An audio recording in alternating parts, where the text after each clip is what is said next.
La chronique BD, et aujourd'hui nous avons Davy Mourier avec nous par téléphone. Allô Davy, bonjour. Bonjour, comment ça va? Écoute, ça va très bien. Depuis la dernière fois, tu nous avais présenté plein d'albums. Hein. La dernière fois, trois ou quatre si je ne m'abuse à la fois.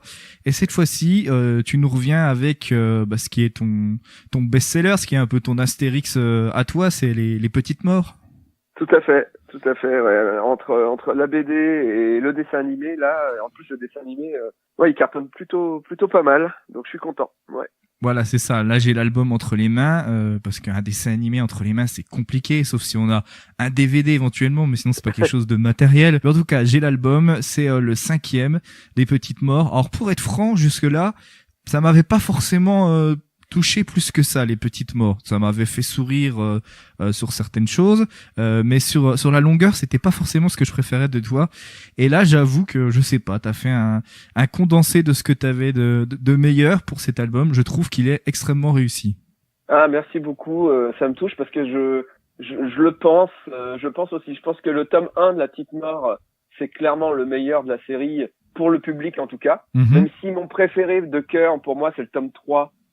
Parce que quand je l'ai écrit, enfin, il parle de l'âge adulte et donc de ce que je vis actuellement. Mmh. Mais c'est vrai que c'est pas forcément le plus drôle et on était rentré dans un système vraiment où l'histoire prenait vraiment le pas sur l'humour.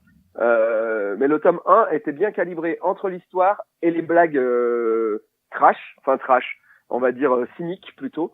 Et les Petites Morts, j'ai voulu repartir à zéro. Je me suis dit, ok, qu'est-ce qui était vraiment bien dans La Petite Mort et qu'est-ce que je peux faire de différent pour surprendre les gens? Parce que il y a un truc aussi que les gens oublient, pardon, je fais une réponse de 80 km de long, mais c'est que le premier album de La Petite Mort les surprend parce que l'objet est différent. Parce qu'il y a des fausses pubs, parce qu'on saute d'une bande dessinée à une autre, etc. Donc forcément, c'est leur album préféré dans leur esprit. Et le tome 2 et le tome 3 et le tome 4, finalement, ne fait que répéter cette recette-là. C'est pour ça que pour le tome 5, j'ai voulu trouver d'autres recettes, d'autres systèmes pour faire rire. Voilà. Oui, c'est souvent le cas, de toute manière, que ça soit en littérature ou au cinéma. On a l'effet de surprise avec le 1, et puis même si les suites peuvent être drôles ou réussies, malgré tout, l'effet de surprise n'est plus là. N'est plus là, ouais. Tout à fait. Alors que là, on le retrouve. Alors rien que la première page, déjà au début, il n'y avait rien. Il n'y avait tellement rien que ce n'était même pas un début. C'était rien. Et ensuite, le coup de génie. Comment t'es venue cette idée? Et puis, il n'y a plus eu rien. Il y a eu une yaourtière. Alors, ma mère qui lit pas beaucoup mes bandes dessinées, ou alors de travers, pas qu'elle aime pas ce que fait son fils, mais la bande dessinée c'est pas son univers du tout, et je crois qu'elle comprend pas les bandes dessinées. Elle a ouvert, elle a fait, mais c'est ma yaourtière. Et donc, cette yaourtière, Seb, orange, des années 70, c'était la yaourtière que ma mère avait. Elle avait cette yaourtière, je ne l'ai jamais vue fonctionner. Je crois que c'est un truc qu'on lui avait offert pour son mariage, donc en 72, je dirais, un truc comme ça, 73. Et donc, cette yaourtière n'a jamais servi à rien.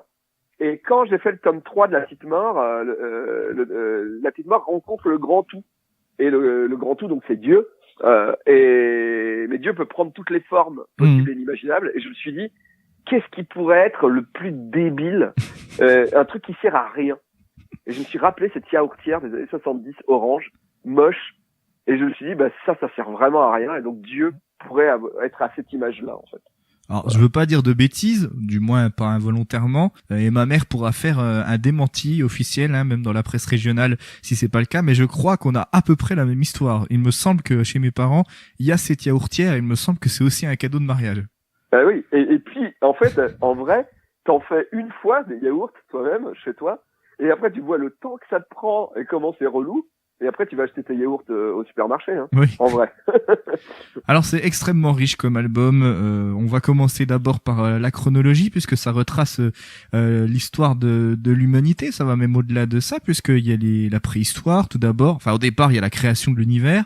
Ensuite, il y a les dinosaures. Il y a la préhistoire. Et il y a les différentes périodes de l'Antiquité, c'est-à-dire l'Égypte, la Grèce antique, les Romains, et tout ça truffé de références bien plus contemporaines. La vache qui rit, par exemple. Explique-nous la vache qui rit à la Grèce antique. Ouais, en fait, c'est le Minotaure qui va voir la petite mort et qui dit, je crois que je vais aller me faire la chirurgie esthétique parce que je suis trop moche. Et la page d'après, il a la tête de la vache qui rit. Voilà. Et c'est comme ça tout le temps. Il y a des références à des tas de choses. Il y a Retour vers le futur, la page juste après. Il y a encore des fausses pubs. On retrouve les Martine notamment. T'aimes bien détourner Martine? Ah, Martine, ouais, j'aime beaucoup. Ouais. Ouais, Martine à la plage. Martine fait de la plongée sous-marine. Ouais, bien sûr, ouais, ça me fait rire. Ouais, ouais, j'aime bien les détournements parce que ça fait partie de notre. En fait, si tu veux, les petites morts. Ce que j'ai essayé de faire, c'est vraiment le mariage entre la culture et la culture pop. Parce que pour moi, en fait, on ne devrait pas parler de culture populaire, on ne devrait pas parler de culture pop. En fait, on devrait parler de culture en général. Sauf que au début, on appelait ça de la sous-culture, après on appelait ça la culture geek, la culture pop. Pour moi, c'est de la culture. Je pense que Victor Hugo et Doctor Who, on peut maintenant les mettre sur le même pied d'égalité finalement, puisque c'est des gens qui ont fait rêver avec un média différent, mais on lit ça pour rêver, pour s'évader. Et donc les petites morts, ouais, c'est vraiment un mélange. Je me suis fait chier historiquement quand même. Hein, j'ai essayé de suivre des choses réelles historiques et en même temps je trouve ça de trucs absurdes et de références à la culture d'aujourd'hui. Alors c'est en ça que je trouve que c'est vraiment réussi, c'est qu'il y a le bon mélange entre à la fois la culture pop et la culture tout court. Je trouve que dans d'autres albums, la culture pop avait tendance à prendre le pas, ouais, à être trop présente et puis à du coup les mettre un peu sur. Enfin, c'est ce que tu veux faire, les mettre au même niveau, mais un petit peu dénigrer le fait qu'il peut y avoir l'autre culture. Ouais, je suis d'accord, c'était un peu trop. Et puis là, surtout, vraiment, bon, j'avoue, j'aime bien l'histoire hein, en plus. Hein. Je suis quelqu'un, j'étais nul à l'école, mais en histoire, j'écoutais parce que c'était vrai, c'était arrivé. Pour moi, les maths et même la grammaire, c'est très dans ma tête. C'est pas assez, comment dire, on peut pas le toucher, on peut pas. L'histoire, c'est vraiment arrivé, tu vois. C'est un truc, ça, voilà. Et c'est pour ça que j'ai pu mettre tout ça. Et puis surtout, j'ai pu trouver la fin de l'album avec les penseurs grecs, ça remet un pied dans notre humanité, si tu veux. Ça fait longtemps que l'être humain réfléchit sur lui et il avance pas beaucoup. Et ben là, c'est la même chose. Je trouve que la partie plus profonde, parce qu'il y a de la réflexion, je trouve que c'est mieux amené et ça paraît plus. Je sais pas trop comment dire, mais ça paraît moins artificiel. Des fois, j'avais l'impression que sur d'autres albums. Oui, La Petite Morte, par exemple. La Petite Morte, je me suis foiré. Ouais. Le rythme de La Petite Morte, les gags. La Petite Morte, je trouve que c'est un album. J'aurais dû. Le storyboard n'a pas été assez travaillé. Ouais, je suis d'accord. Bon, l'essentiel, c'est que celui-là soit réussi, est très réussi. C'est chez Delcourt, hein, on l'a pas encore dit. C'est une maison d'édition à laquelle t'es attaché désormais. J'y suis souvent, mais j'ai fait quand même une BD chez Fluide Glacial cette année. Mais c'est vrai que. Oui, c'est vrai, oui. C'est quand même ma maison d'édition de cœur, ouais, tout à fait. Il y a à la fin, on parle d'Orelsan. Il y a vraiment beaucoup de choses, hein. On retrouve la famille de la petite mort, notamment à la fin de l'album. On retrouve plein de détournements, hein. Encore une fois, on l'a dit, il y a de l'humour noir. Ne serait-ce que toi, tu te mets en scène. Oui, tout à fait. De manière très noire, quand même. Ouais. Bah, des fois, mon cerveau, je suis quand même un petit être un peu névrosé, hein. Ouais, je me mets en scène dedans. Mais c'est parce que aussi, je pense que j'ai fait beaucoup de BD cette année. Donc, soit je dessinais, soit j'étais en dédicace. Et en fait, le seul moment où je voyais des gens, c'était en dédicace. Et je vais pas bien des fois. Et c'est vrai que j'y ai pensé qu'un jour, un mec m'a dit, vraiment, il m'a dit, c'est votre dernière dédicace? Il m'a dit comme ça. Et je lui ai dit, ouais, parce qu'après, je vais me foutre en l'air. Je lui ai répondu comme ça. Et le mec a pas trop ri. Ouais. Puis bon, je lui ai dédicacé son album et j'ai noté cette idée et je l'ai mis dans la BD. Je me suis dit, oui, et si je me foutais vraiment en l'air après une dédicace, ce serait vraiment ma dernière dédicace. C'est drôle. Et graphiquement aussi, hein, il y a vraiment des choses très riches. Alors, il y a le dessin classique, mais il y a aussi justement toutes ces références historiques. Tu vas aller chercher des fresques grecques, des choses plus romaines, égyptiennes. Il y a de très très belles pages égyptiennes avec des personnages évidemment de profil, différents dieux. Je pense qu'on peut reconnaître Anubis, par exemple. Et Ouais, ça, j'aime ça bien aussi, Enigme. ça donne vraiment un En cachet fait, supplémentaire. je suis graphiste à la base Mhm, et je cherche toujours à améliorer mon dessin par des artifices graphiques. mhm, Et dans cet album, je me suis dit, ok, les gens étaient surpris avec le premier album de La Petite Mort. Qu'est-ce que je peux leur proposer graphiquement qu'ils n'auront pas dans d'autres albums de BD? Tu vois.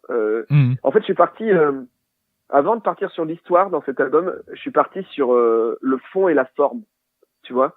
Comment faire rire et comment surprendre visuellement. Mhm. Voilà. Bah, c'est très réussi. Hein. Là, j'ai par exemple sous les yeux une référence à Gaston Lagaffe en Égypte. Oui. Tout le monde ne la comprend pas, cette vanne, mais moi, elle m'a fait beaucoup rire. J'imaginais le magazine de Spirou qui paraissait sur Papyrus. Voilà. Ah oui, il y en a qui comprennent. C'est trop loin déjà maintenant, Gaston. Ouais, certains n'ont pas les références, jeune homme. Ah oui. Bon, bah alors, voilà. Bah, blague de vieux, alors vous le saurez. Bah oui, blague de vieux. Il y a une belle référence à Gaston Lagaffe. La petite mort continue de vivre, haha, Ouais. notamment à la télé et sur Internet.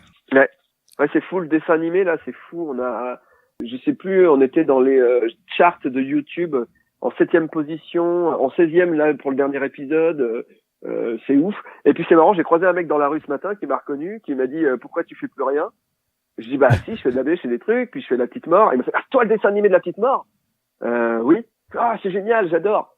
Et on a presque 1 million de vues pour les épisodes si on cumule les vues sur YouTube et les vues Facebook. Et les gens ne savent pas que c'est moi. Donc voilà. Mais ça me fait plaisir parce que le personnage continue à vivre sans moi. Et c'est cool, peut-être qu'un jour je pourrais mourir et il continuera à vivre, et ça c'est cool. Ouais, je vis exactement la même chose avec ma chaîne YouTube. Enfin, sauf que moi en plus j'ai pas de vues. Alors la fin, j'espère qu'on aura des vues avec cette interview, que tous tes fans vont relayer cette interview. Alors Oui. à la fin, dans les remerciements, il y a quelque chose dans lequel je me suis vraiment reconnu, et puis ça fera la bonne transition pour la pause en chanson. Tu parles d'Orelsan, c'est un moment où ça allait pas bien dans ta vie. Monsieur Poulpe te dit pour te remonter le moral, tu as vu le film d'Orelsan comment c'est loin, tu lui réponds non, tu te précipites pour prendre le DVD, enfin du moins tu le prends en rentrant chez toi au passage. Et là non pas c'est le drame, mais au contraire c'est la révélation. Ouais, la chanson si c'était si facile tout le monde le ferait d'Orelsan m'a complètement sorti de ma léthargie, pas sentimentale mais en tout cas artistique, parce que sentimentale c'est encore chaud, mais en tout cas oui, ça m'a permis de me dire attends, déjà t'avais fait un bon bout de chemin, c'est vrai que j'ai disparu du web et tout ça, mais j'étais tellement malheureux, ce chagrin d'amour m'avait tellement bousillé que je me supportais plus.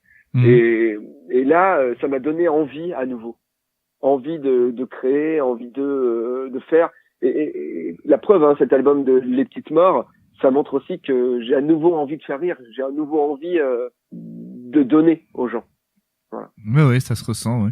Mais c'est quoi juste le déclic sur Orelsan, c'est de se dire que ce que tu fais c'est bien, ça vaut vraiment le coup, tout le monde ne peut pas le faire, et donc ça vaut le coup de en fait, c'est continuer. un peu ça, je me suis dit, je rêvais de ce métier. C'est pas tout le monde qui arrive. J'avais fait un bon bout de chemin et j'ai tout saccagé. Enfin, c'est pas de ma faute non plus, c'est un peu de ma faute, je sais pas. En tout cas, je me suis éloigné de ce milieu d'un coup. Et en plus, les gens ont la mémoire courte sur Internet, donc on t'oublie très vite. Et je me suis dit, mais non, mais en fait, ça veut dire que j'ai les capacités. Il suffit que je m'y remette, que je bosse, faut que j'arrête de me plaindre et que je retourne au charbon. Parce que ce métier, c'est lui que j'aime, au fond. C'est ce métier. C'est le fait de raconter des histoires. T'imagines, là, j'étais triste d'avoir perdu la meuf de ma vie. Mais si je perds le travail de ma vie, là, je me fous vraiment en l'air. Bon, on va écouter Orelsan pour illustrer tout ça. Merci de te livrer comme ça, parce que c'est voilà, là on est quand même en dehors de raconter l'album, t'es pas obligé d'en dire autant, et c'est sympa, voilà, c'est une preuve de confiance, j'ai envie de dire. Je suis humain, mec. Donc on écoute Orelsan, quel titre? Paradis. Paradis. Le dernier album. Très bien, on se retrouve juste après pour la suite de la chronique BD.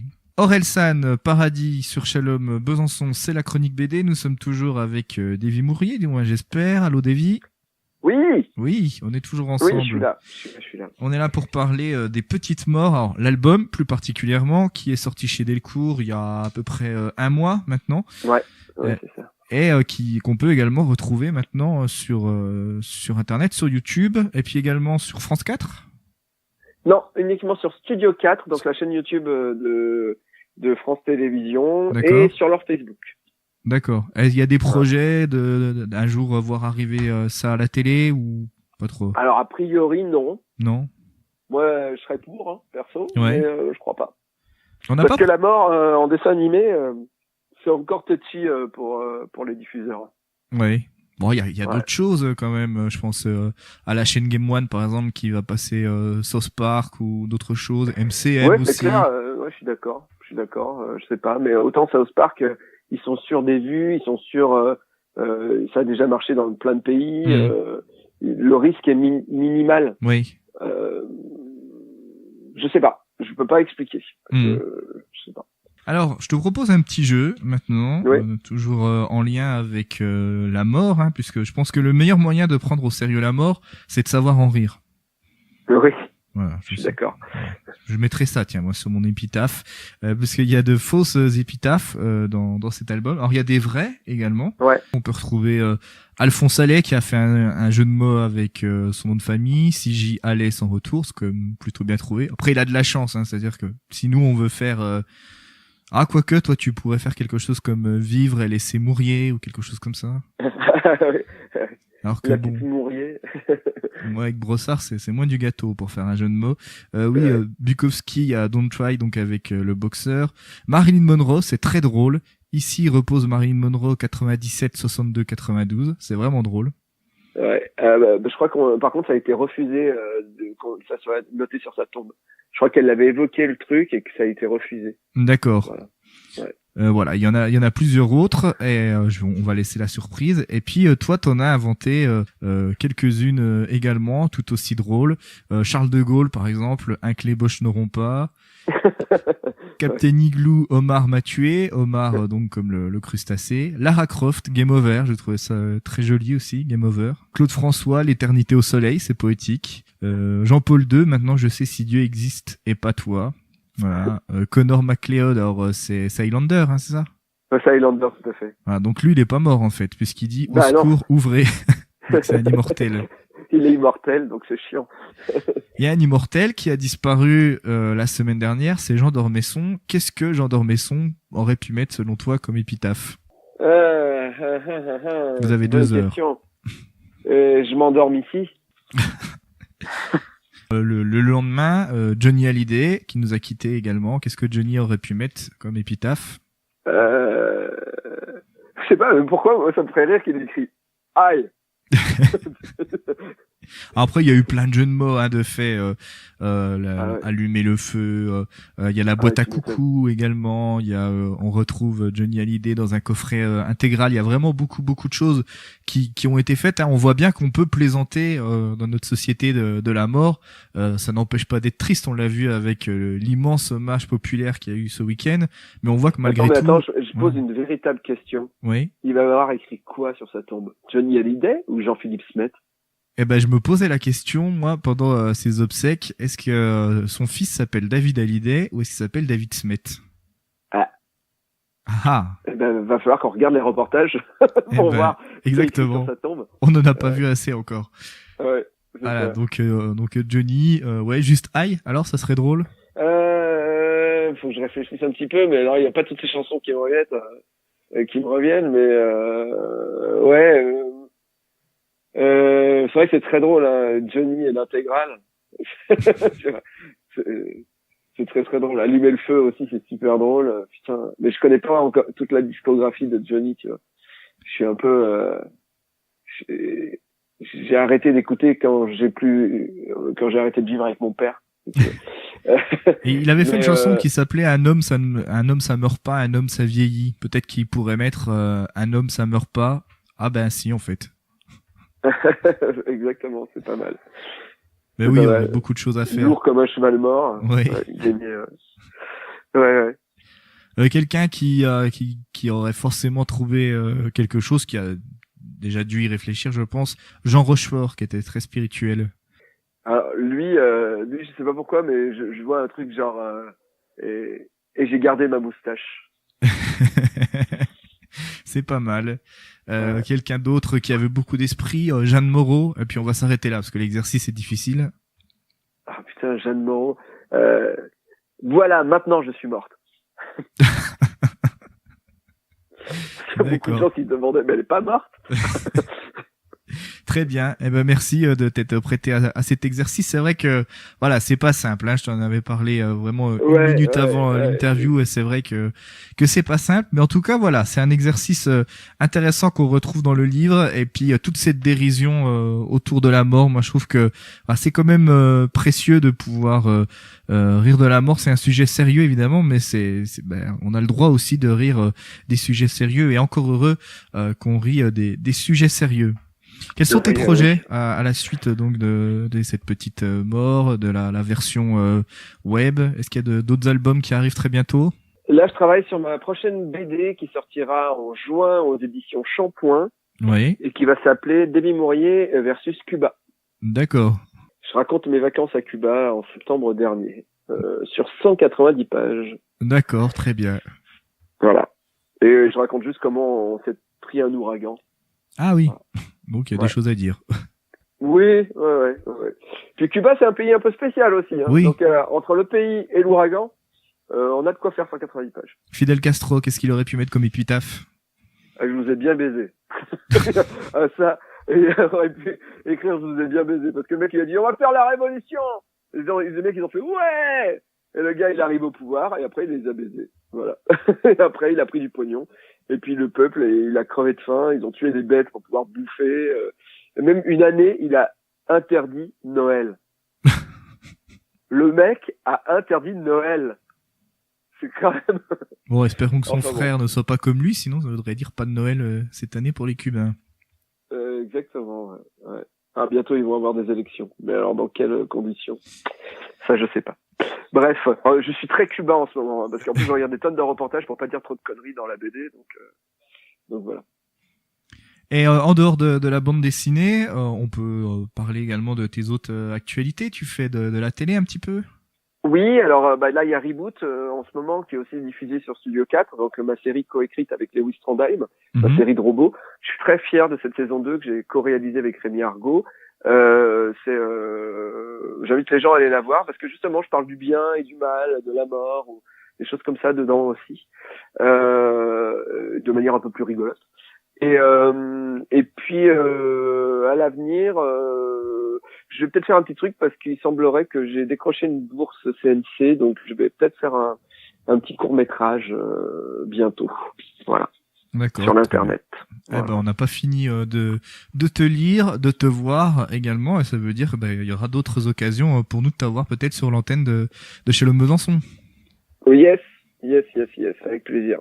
Merci beaucoup, Davy. On rappelle une dernière fois, Les Petites Morts, c'est chez Delcourt. C'est sorti il y a un mois à peu près. On le trouve chez tous les bons libraires. Hein. C'est quand même plutôt bien distribué, généralement Delcourt. C'est vraiment un très bon album. Moi, pour moi, c'est le meilleur. Voilà, de tout ce que t'as fait, même en dehors des Petites Morts, je trouve vraiment que c'est le meilleur. On sent que t'as retrouvé un second souffle et ça fait plaisir à voir et à lire surtout. Les Petites Morts, donc Davy Mourier chez Delcourt. Merci beaucoup, Davy. Merci, à bientôt.